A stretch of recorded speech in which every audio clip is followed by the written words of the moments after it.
This is round 4 of 15 from the Rapid Championship 2014. Carlsen has black versus Tomashevsky. Tomashevsky opens with d4. This one we see a Queen's Indian with the Petrosian System, a3, stopping this idea of bishop to b4. And now we have d5.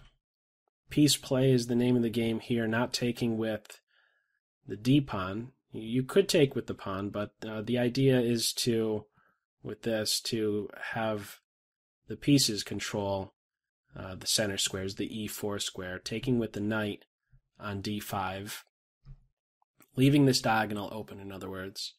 g6, we know what's happening next.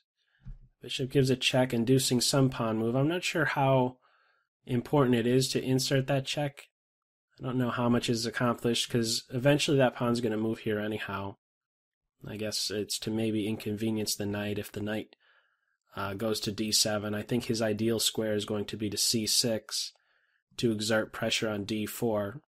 That'll be the idea soon enough, to play c5, bishop g7, knight c6. What are they all doing? They're targeting d4, putting pressure on the central point of white's. So, okay, the bishop drops back, those knights come off, and now this pawn, caveman-like chess, looking to open up the h-file. Because why could you see such a move? Because white has very strong support in the center. It isn't going to be so easily broken down, so maybe there's a way to activate the rook and go right for black's throat. So that's what's being tried.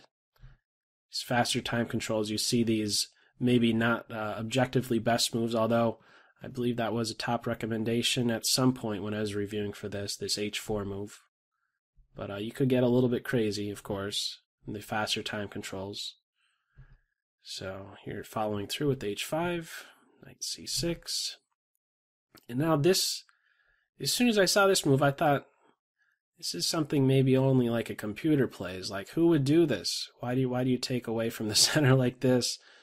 It just looks very, very ugly. It seems like he'll be picked up at any moment. This diagonal is opened. h7 is hit at directly.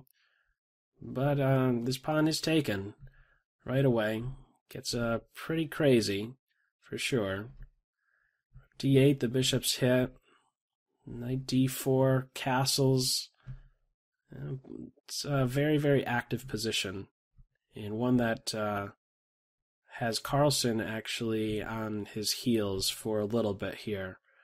Queen g3. How many isolated pawns do we have here? Oh my goodness. 1, 2, 3, 4, 5, 6 sets of isolated pawns. Crazy. So we have to babysit these pawns. He's going to drop off soon enough. 2 bishops. Still a very, very active position. And so switching roles here, change of the guard, I guess you could say. Bishop to c5. He's watched over, so now that stronger piece could finally do something more. So bishop to f3. You don't want to straighten out this pawn structure. So bishop finds a home on a4. Rook gets on an open file. This king is trying to run over in this direction, but white cuts that right off. And things start to shift just a little bit. Computer was recommending bishop c2, anticipating this bishop getting to e4, this strong diagonal. So in other words, getting to this square, getting to this c2 square with tempo, and taking over control of this diagonal, and only then moving the rook, addressing the threat against the rook. So we didn't have that. Instead of bishop c2, it was rook d7, bishop e4, king e7. This is no longer a safe section of the board.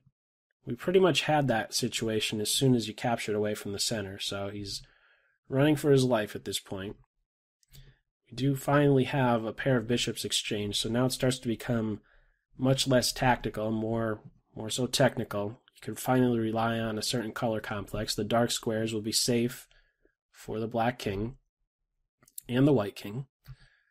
And we have some lateral defense. g4 eliminates one of the one of the many unhealthy pawns, I guess you could say. Maybe he's the most unhealthy pawn of white's. So he's being exchanged soon.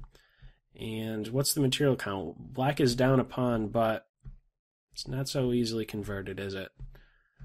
In fact, usually you want to avoid trades, but with this move, Black is able to welcome trades.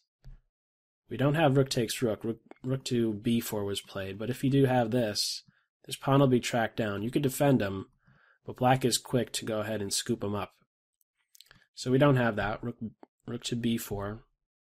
More pressure. It's defended. Bishop c6. And this rook is kind of stuck, isn't he? As soon as he moves, you're going to scoop that pawn up. King gets into a better position. He was eventually going to flush the rook away. King c5. And still, I mean, how do you really make some improvement here? This pawn has a lot of pressure on him. So rook takes. We don't have that exchange of rooks. White's looking to activate over on this side of the board.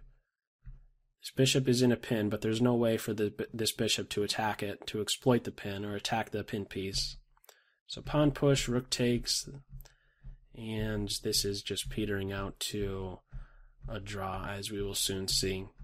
Down a little bit of material, but at the end of it, a rook and pawn endgame, this is simply just not going to be enough, and after king to e5, players agreed to a draw.